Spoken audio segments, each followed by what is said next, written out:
Peradaban tidak rusak karena orang kekurangan harta, tetapi peradaban akan rusak ketika harta tersebut hanya dipegang oleh segelintir orang.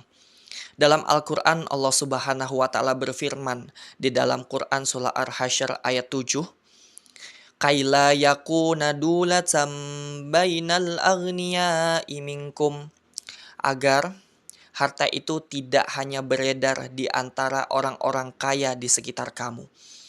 Bismillahirrahmanirrahim. Assalamualaikum warahmatullahi wabarakatuh.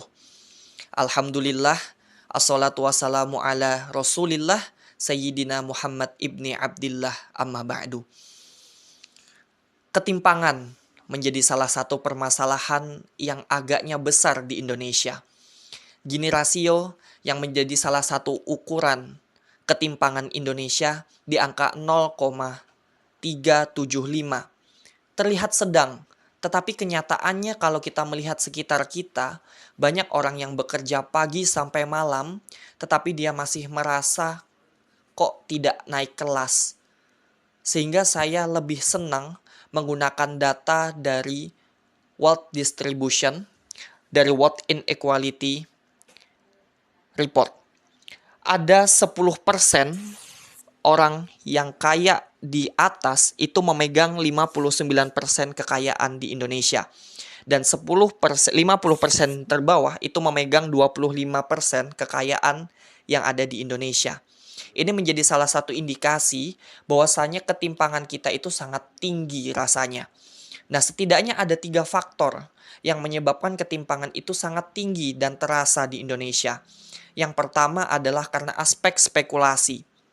Banyak orang-orang kaya di atas sana, dia lebih senang berinvestasi kepada sektor yang sifatnya itu non-real. Bahkan ada beberapa orang yang lebih senang spekulasi. Dia menaruh sesuatu investasi kepada hal yang dia tidak tahu bentuknya seperti apa. Dan sehingga uang tersebut itu tidak akan pernah beredar kepada orang-orang yang masyarakat menengah ke bawah. Terus yang kedua, akses modal. Orang-orang yang menengah ke bawah, ketika dia ingin menuju atau ingin menengah ke dan juga menjadi orang yang kaya, dia memerlukan akses modal yang lebih tinggi. Tetapi akses modal itu dipersulit karena harus menggunakan agunan. Itu yang menyebabkan orang-orang miskin itu kesulitan untuk mendapatkan modal. Dan yang terakhir, itu juga pastinya aspek psikologis. Aspek psikologis seseorang, orang kaya itu mindsetnya dia tidak mau orang-orang yang miskin itu juga masuk di kalangan dia. Begitu juga mindset orang miskin juga agaknya dia, ya ngapain jadi orang kaya, wong orang kaya kayak gitu. Kita juga lama-lama juga akan mati kok. Nah, aspek tersebut juga menjadi salah satu problem kenapa ketimpangan itu semakin besar. Dan ini agaknya masih belum bisa diselesaikan dalam ekonomi biasa. Sehingga yang menjadi sebuah perhatian kita adalah ekonomi syariah. Ekonomi syariah itu akan bisa menyelesaikan permasalahan yang sudah saya sebutkan di awal tadi. Karena kenapa? Saya sebutkan pertama, ekonomi syariah itu aspek yang menjadi fundamentalnya adalah pemerataan. Ayat Al-Hasyr tadi menyebutkan bahwasanya jangan sampai kalau orang-orang yang kaya itu memegang uang biasa aja, harus diputar kepada orang-orang yang ada di bawahnya. Nah, setidaknya ada 3 poin yang harusnya menjadi salah satu tujuan kita untuk bisa menghentikan ketimpangan di atas. Yang pertama adalah finansial spekulatif dengan melawan dengan investasi real. Di dalam Al-Quran, Quran Surah Al-Maidah ayat 90 dikatakan bahwasanya Allah itu melarang membeli kucing dalam karung. Allah juga melarang membeli ikan di dalam lautan. Atau kita berinvestasi kepada sesuatu yang kita tidak tahu investasinya nanti bentuknya seperti apa. Nah, larangan itu sebenarnya sudah ada dalam Al-Quran. Nah, tinggal dijalankan aja nih investasi realnya. Terus yang kedua, bisnis proposal.